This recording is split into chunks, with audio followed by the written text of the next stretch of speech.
नमस्ते दोस्तों।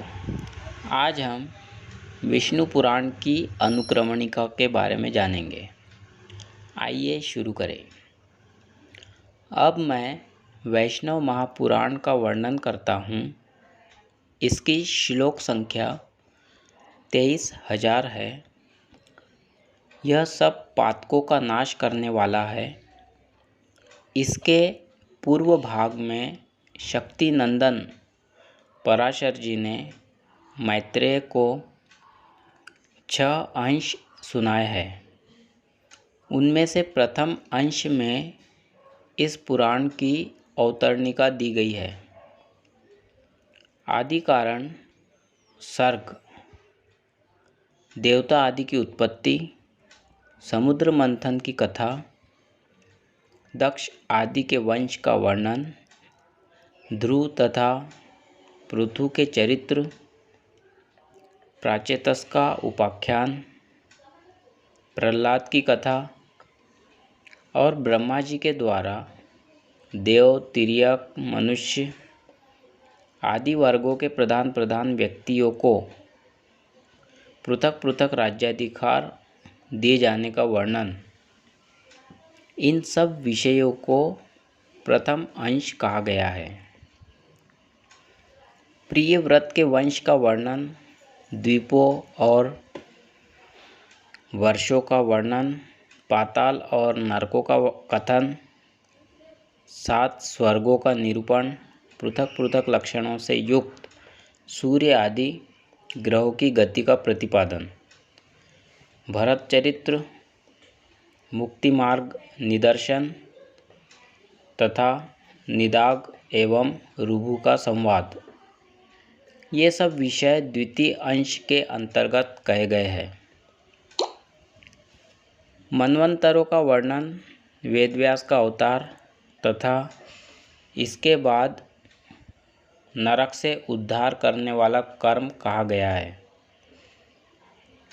सगर और औरव के संवाद में सब धर्मों का निरूपण, श्राद्धकल्प तथा वर्णाश्रम धर्म, सदाचार निरूपण तथा माया मोह की कथा, यह सब विषय तीसरे अंश में बताया गया है, जो सब पापों का नाश करने वाला है। सूर्यवंश की पवित्र कथा, चंद्रवंश का वर्णन तथा नाना प्रकार के राजाओं का वृत्तांत चतुर्थ अंश के अंतर्गत है। श्री कृष्णावतार विषयक प्रश्न, गोकुल की कथा, बाल्यावस्था में श्री कृष्ण द्वारा पूतना आदि का वध, कुमारावस्था में अघासुर आदि की हिंसा,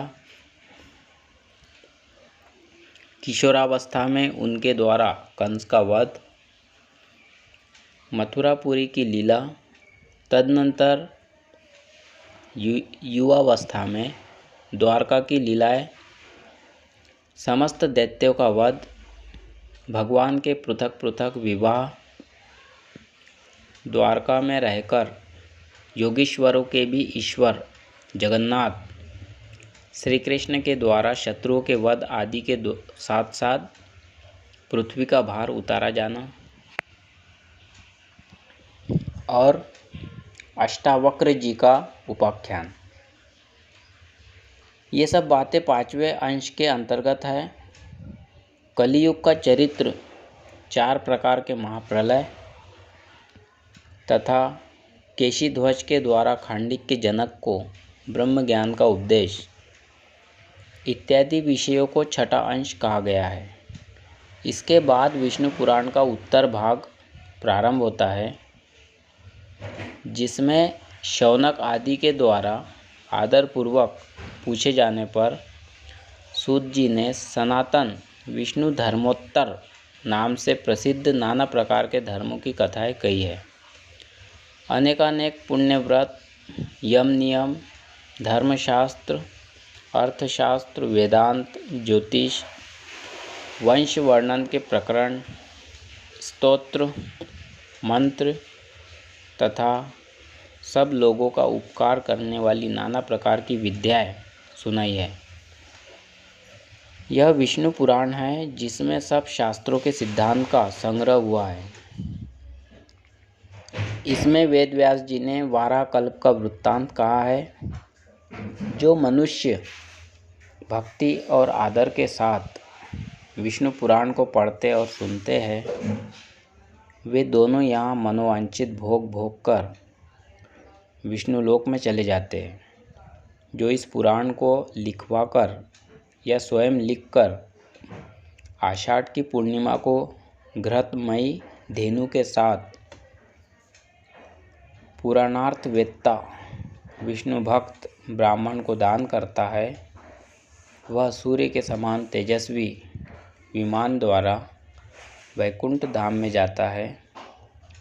जो विष्णु पुराण के इस विषयानुक्रमणिका को कहता अथवा सुनता है वह समूचे पुराण के पठन एवं श्रवण का फल पाता है।